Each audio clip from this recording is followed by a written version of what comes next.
जय हिंद दोस्तों। Allahabad high court के एग्ज़ाम के लिए इम्पोर्टेंट प्यारी सी हिंदी की क्लास में आपका स्वागत है। चलिए आज क्लास को आगे बढ़ाते हैं। आज पढ़ने वाले हैं उपसर्ग। उपसर्ग उपसर्ग को ही हम अन्य दूसरे नाम से हम जानते हैं आदि प्रत्यय के नाम से। ठीक है, उपसर्ग को ही हम आदि प्रत्यय के नाम से भी जानते हैं। ठीक है, चलिए देखते हैं आगे। अब इसका अर्थ क्या होता है? उपसर्ग उप प्लस सर्ग से मिलकर बना होता है। उपसर्ग जो होता है उप प्लस सर्ग से मिलकर बना होता है। उप का अर्थ होता है समीप और सर्ग का अर्थ होता है रचना करना, मतलब सृष्टि या फिर सृष्टि करना होता है। ठीक है, उपसर्ग का अर्थ होता है किसी शब्द के समीप में जाकर नए शब्द की रचना कर देना। उपसर्ग का अर्थ होता है किसी शब्द के समीप में जाकर एक नए शब्द की रचना कर देना।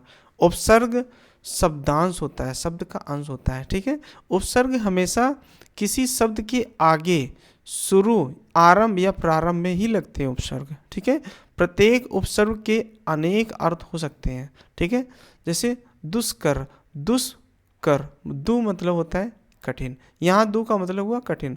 दुर्दिन, दुर्दिन मतलब दु, यहाँ भी दु आया, दु का मतलब होता है बुरा दिन। ठीक है, तो अलग अलग मतलब काफी अर्थ भी हो सकते हैं इसके।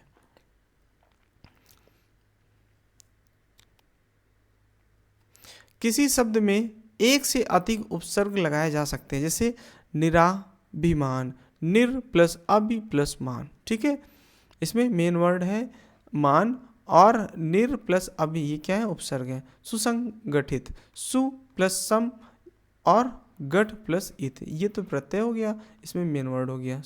ठीक है, तो सु सम। ठीक है, समाचार, सम प्लस आ प्लस चार। ठीक है, किसी शब्द, किसी समस्त पद में मूल शब्द को निकाल कर जो अर्थ, जो शब्द के आरंभ में शब्दांश के रूप में शेष भाग बचता है, जिसका अर्थ अवश्य ही उपसर्ग होता है, जिसका अर्थ अवश्य ही उपसर्ग होता है। मतलब ये और डेफिनेशन है, कैसी है? किसी समस्त पद में मूल स्वर को निकाल लो, अगर मूल स्वर है उसको निकाल दो तो शब्द के आरंभ में जो शब्दांश होता है उसी को हम उपसर्ग कहते हैं। सिंपल सा ये। ठीक है, अब जैसे एग्जाम्पल है प्रति वर्ष, मूल शब्द वर्ष है ना, इसको हटा दो तो क्या बचा? प्रति, तो प्रति क्या हो गया? उपसर्ग हो गया। अधिक, अत्यधिक है ना, अत्यधिक में अधिक को मूल स्वर को हटा देते हैं तो अति हो गया प्रत्यय। सुपुत्र में पुत्र को मूल स्वर है ना, इसको पुत्र को हटा दिया तो बचा क्या? उपसर्ग, सु। ठीक है, अभ्युदय, उदय, उदय है मूल स्वर और ये क्या है? उपसर्ग है। अच्छ, प्रत्यक्ष में अच्छ है मूल स्वर और ये क्या है? ये है उपसर्ग। ठीक है, अब उपसर्ग की संख्या कितनी होती है? उपसर्ग की संख्या, संस्कृत में उपसर्ग की संख्या होती है 22। उर्दू में बात करें तो उर्दू में उपसर्ग की संख्या होती है 19 उपसर्ग, और हिंदी में 10 या 12 उपसर्ग होते हैं, अंग्रेजी में 8 उपसर्ग होते हैं। अब पढ़ते हैं संस्कृत के उपसर्ग। संस्कृत के उपसर्ग में आ से बनता है आहरण, हरण में आ लगा दिया। आ जीवन, आ मरण, आ जन्म, मतलब संस्कृत के उपसर्ग का यूज हुआ है इसमें। अपमान, उपमानित, अपमानित, अपमानित, अपकर्ष। ठीक है, और देखते हैं अवतरित, अव से है अवसर्ग है, ये भी संस्कृत का है। अवतरित, अवतार, अवमानना। ठीक है, अति उपसर्ग देखेंगे अत्याधिक, अत्याचार, अति आसार, अतिसार। ठीक है, अति उत्तम। कुछ और है, जैसे अभि, अभि से बनता है अभिज्ञान, अभ्युदय, अभ्युदय, अभियुक्त। प्रति से बनता है प्रत्येक, प्रति उत्तर, प्रत्याक्षर, प्रतिदिन, प्रत्यक्ष। और पर से बनता है पर्यावरण, परिभ्रमण, परिक्रमा, परिव्रत, परा से बनता है पराथव, पराजय, परामर्श और परावेद। ठीक है। अब कुछ और होते हैं जैसे नि, निर, निस और निस से मतलब ये भी किसके होते हैं, ये भी संस्कृत होते हैं। ऐसे ही दु के होते हैं दु, दुर, दुस और दुस। ठीक है। अब इनकी एग्जांपल देते हैं। निर मतलब नी, विसर्ग, विसर्ग निर में मतलब निर को हमने विसर्ग में परिवर्तित किया तो फिर निरादर हुआ, ये भी उपसर्ग है। निसंदेह हो गया, निश्चल हो गया, निष्फल हो गया। ऐसे ही दु और दुर और दुस, दुस के होते हैं। दुर्गम हो गया, दुष्परिणाम हो गया, दुस्साहस हो गया, दुश्चिंता हो गया। अब उर्दू की उपसर्ग देखते हैं। उर्दू की उपसर्ग है ला, अल, बिल, बे। तो ला का हो गया ला इलाज, ला चार, ला जवाब, अल कायदा, अल बेला, अल मस्त, बिल, बिल्कुल, बिल इरादा, बे से बेकार, बेशर्म, बेवफा। ये सब किसके हैं, उर्दू के हैं। और बद, तो बद के हैं बदबू, बद सूरत, बद हाल। हम से वो तो बनता है हम सफ़र, हम राही, हम राज, हम दम, हम दर्द। सर से बनता है सरकार, सरकारी, सरदार। ठीक है। अब हिंदी के उपसर्ग देख लेते हैं। हिंदी के उपसर्ग में है आ, अन, बिन। आ से बनता है जान, अन बन, अन से बनता है अनहोनी, बिन से बनेगा बिन खाया, बिन पिया। ठीक है। अध, अध से बनता है अध पका, उन से बनता है 29, सा से बनता है सपूत, का से बनता है कपूत, नी से बनता है नी डर। ठीक है। ये सारे बनते हैं, ये हिंदी के उपसर्ग हैं। अब बात करते हैं अंग्रेजी के उपसर्ग को। अंग्रेजी के उपसर्ग में सब, सब से बनता है सब डिवीज़न, चीफ से बनता है चीफ जज, हैंड से बनता है हेड मास्टर, हाफ से बनता है हाफ टाइम, जनरल से बनता है जनरल स्टोर। ठीक है। ये कुछ एग्जांपल्स हैं इनके।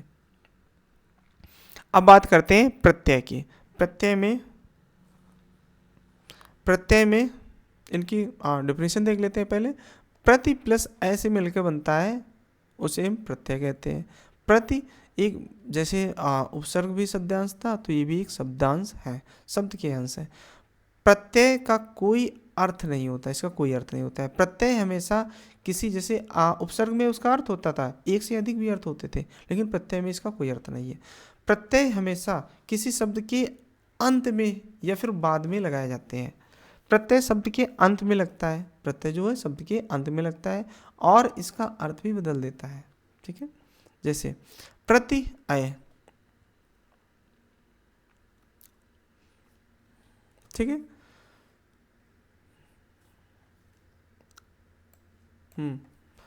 किसी शब्द में मूल शब्द को अलग करके शब्द के बाद में जो शब्दांश बचता है जिसका कोई अर्थ ना हो उसे हम प्रत्यय कहते हैं। ठीक है। जैसे पढ़ाई हो गया पढ़ प्लस आई, लिखावट लिख प्लस आवट, तैराक तैर प्लस आग। ठीक है। पियक्कड़ पी प्लस अक्कड़। ठीक है।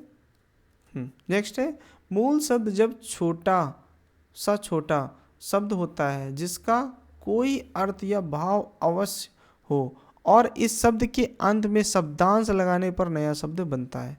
जैसे एग्जांपल में देख सकते हैं बचपन, बच्चा प्लस पन, बच्चा में पन जोड़ दिया जिसका कोई भी मतलब नहीं है तो ये क्या है,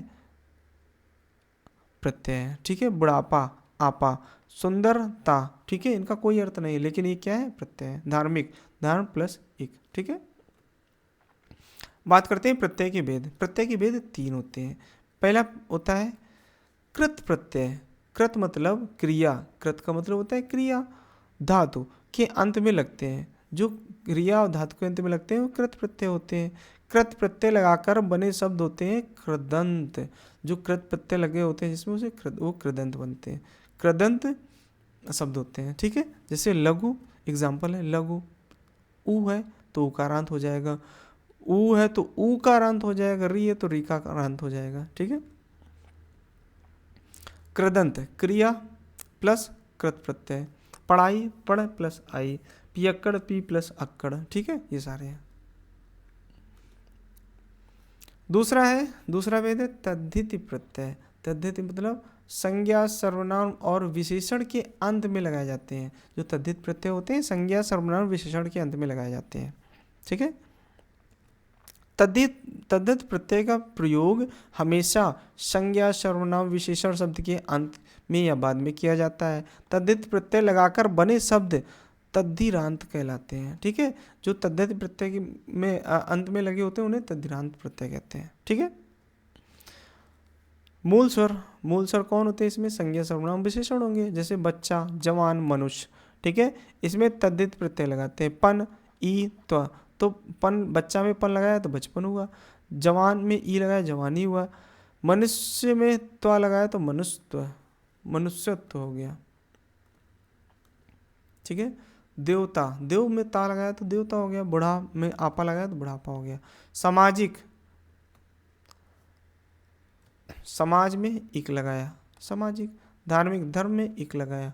लघुत्व, लघुत्व। गुरुता, ममता, ममत्व, ममत्व हो जाता है। अपनापन, पन लगा दिए तो अपनापन। पागलपन, पागल में पन लगा दिया पागलपन। तीसरा भेद है स्त्री प्रत्यय।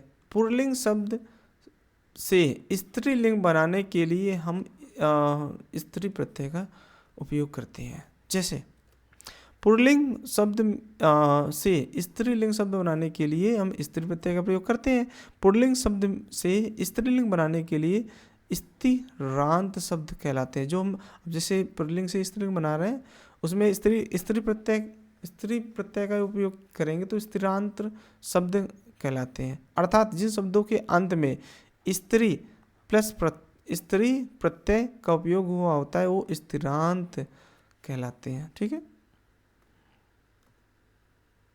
जैसे मूल स्वर या पुल्लिंग शब्द है, इसमें स्त्री प्रत्यय लगा दिया तो स्त्रीरांत शब्द बनते हैं। जैसे अज प्लस आ अजा बनता है, बेटा प्लस ई बेटी बनता है, लड़का प्लस ई लड़की बनता है, नर प्लस ई नारी बनता है, सुनार प्लस इन सुनारिन बनता है, देवर प्लस आनी देवरानी बनता है। हाँ, तो ये रही आज की क्लास।